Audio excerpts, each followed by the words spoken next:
تو پھر کہیں نبض اپنی دکھانے سے کیا فائدہ، جب نبی ہے مسیحا تو پھر کہیں. حافظ محمد فہیم صاحب دیکھیں مصرع کہ جب نبی ہے مسیحا تو پھر اور کہیں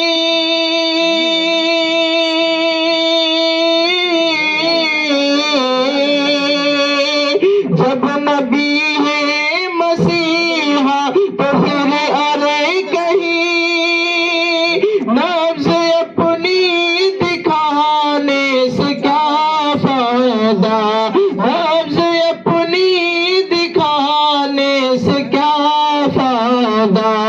ہر مرض کی دوا جب مدینے میں ہے، ہر مرض کی دوا جب مدینے میں ہے، پھر کہیں اور جانے سے کیا فائدہ. ہر مرض کی دوا جب مدینے میں ہے. اور خوبصورت شعر دیکھیں حافظ مختار صاحب پیش کرتا ہوں، سماعت فرمائیں کہ اپنی تقدیر پر خوب اتراؤں گا، جا کے شہر مدینہ میں بس جاؤں گا. اپنی تقدیر پر خوب اتراؤں گا کہ اپنی تقدیر پر خوب اتراؤں گا، جا کے شہر مدینہ میں بس جاؤں گا، جا کے شہر مدینہ میں بس جاؤں گا.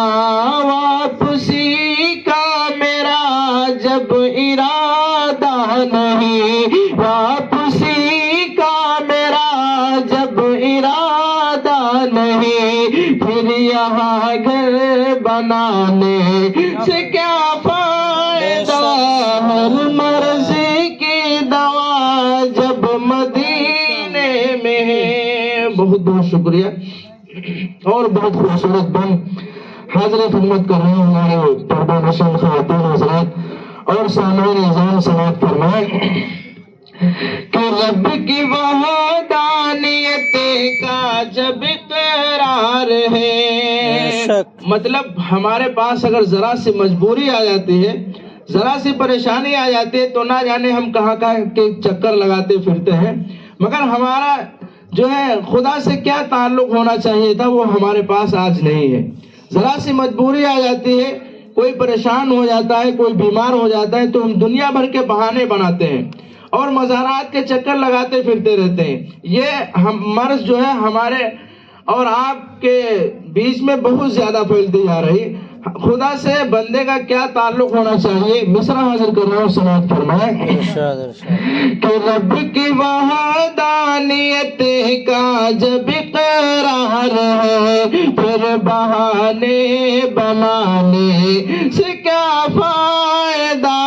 رب کی وحدانیت کا جب اقرار ہے کہ رب کی وحدانیت کا جب اقرار ہے، پھر بہانے بنانے سے کیا فائدہ. پھر بہانے بنانے سے کیا فائدہ. ایک ہی در ہے کافی ہمارے لیے، ایک ہی در ہے کافی ہمارے لیے. ہر جگہ سر جھکانے سے کیا فائدہ. ہر مرض کی دوا جب مدینے میں ہے. اور بہت خوبصورت شعر حاضر خدمت کر رہا ہوں جو ہمارے اور آپ کے درمیان بہت سی برائیوں کا ایک نچوڑ ہے. ہم آج اپنے جو ہے جسم کی کس طریقے سے نمائش کرتے ہیں. اگر ذرا سی جو ہے اللہ تبارک و تعالیٰ نے ہمارے بدن کو رونق بخش دی ہے تو ہم اپنے آپ میں پھولے نہیں سماتے ہیں۔ اگر ہمارے درمیان میں کوئی گورا ہے تو کالے کو اپنے بغل میں کھڑا کرنا پسند نہیں کرتا ہے۔ اور اس جسم کا ہر انسان جانتا ہے کہ یہ جسم مٹی کا ہے اور ایک دن مٹی میں مل جانا ہے۔ پھر ہم اس جسم کے جو ہے نمائش اور ناز و نخرے کیوں اٹھاتے ہیں؟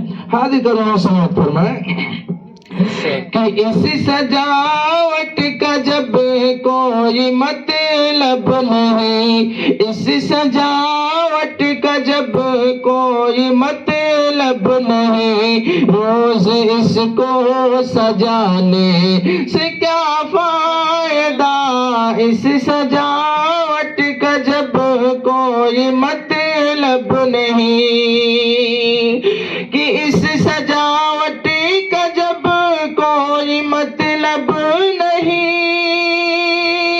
روز اس کو سجانے سے کیا فائدہ، روز اس کو سجانے سے کیا فائدہ، جسم مٹی ہے مٹی میں مل جائے گا، جسم مٹی ہے مٹی میں مل جائے گا، ناز اس کے اٹھانے سے کیا فائدہ، ہر مرض کی دوا جب مدینے میں ہے۔ اور جو ہمارے معاشرے میں ہمارے درمیان میں رہنے والے لوگ اللہ تبارک و تعالیٰ نے دولت سے نوازا ہے، اور اگر ان کے اوپر زکوٰۃ حج ہوتی ہے تو اپنی زکوٰۃ کو ادا نہیں کرتے ہیں، اور وہ یہ نہ تو دین پر ایک پیسہ خرچ کرتے ہیں، نہ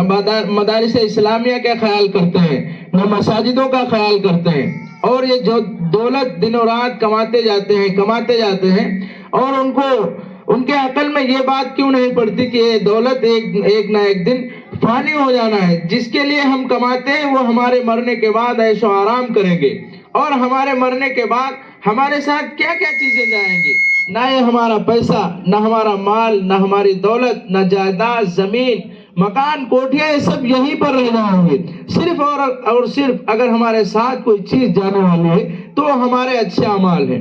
حاضر کر رہا ہوں، سماعت فرمائیں کہ اپنے آقا کی کچھ تو اطاعت کرو، آخرت کے لیے کچھ تو محنت کرو، اپنے آقا کی کچھ تو اطاعت کرو، کہ اپنے آقا کی کچھ تو اطاعت کرو، اپنے آقا کی کچھ تو اطاعت کرو، آخرت کے لیے کچھ تو محنت کرو، آخرت کے لیے کچھ تو محنت کرو، قبر میں صرف اعمال ہی جائیں گے، قبر میں صرف اعمال ہی جائیں گے، اتنی دولت کمانے سے کیا فائدہ، ہر مرض کی دوا جب مدینے میں ہے۔ اور حضرات دو تین اشعار اور حاضر کر کے اپنی جگہ لے لاتا ہوں، پھر اس کے بعد میں انشاءاللہ دعا پر اس مجلس کا اختتام ہوگا۔ جو ہمارے تک دو